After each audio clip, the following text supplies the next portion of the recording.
Okay, we are here again with our cacaos after some days that we put it on the wooden basket to ferment it.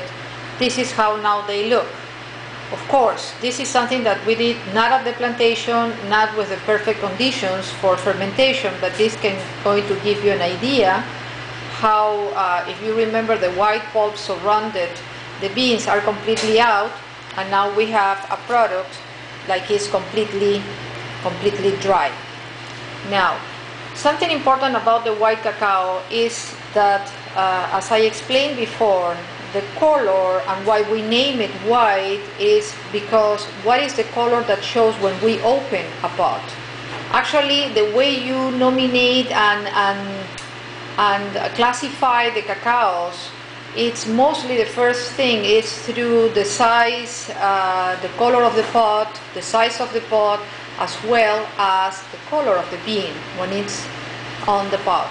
Why? Because when the beans are put in on a fermentation process, normally fermentation means that you turn the alcohols, the sugar into alcohols. So that is going to change, and we need this to be changed because at this point we just create all the atmosphere necessary so the flavors of the cacao enzymes, as well as all the other components, esteres and all the others, are ready to be bloomed or ready to be developed as soon as we roast it.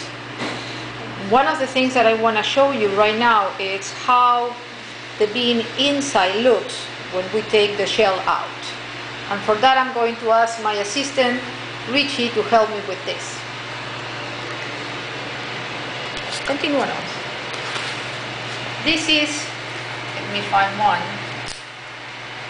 As you see, I am taking the shell out, and the first thing that we're going to see on the last video is that everything was white, which actually was like this, but as you see also, it changed color.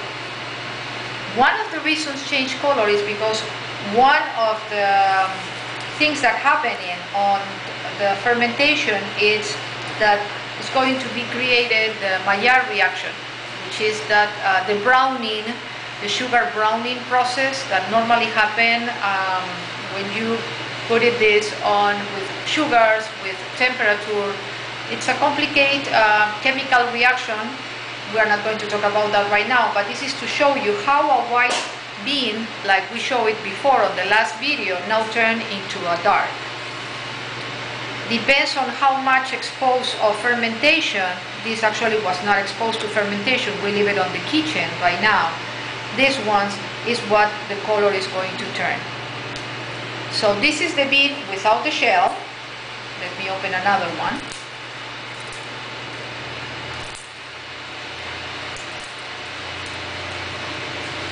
Now, how we get the nibs? I don't know if you see there's like little tiny pieces with like a little white membranes. We name these colitedomes, and these are the nibs. It's simple as that. You see how easy?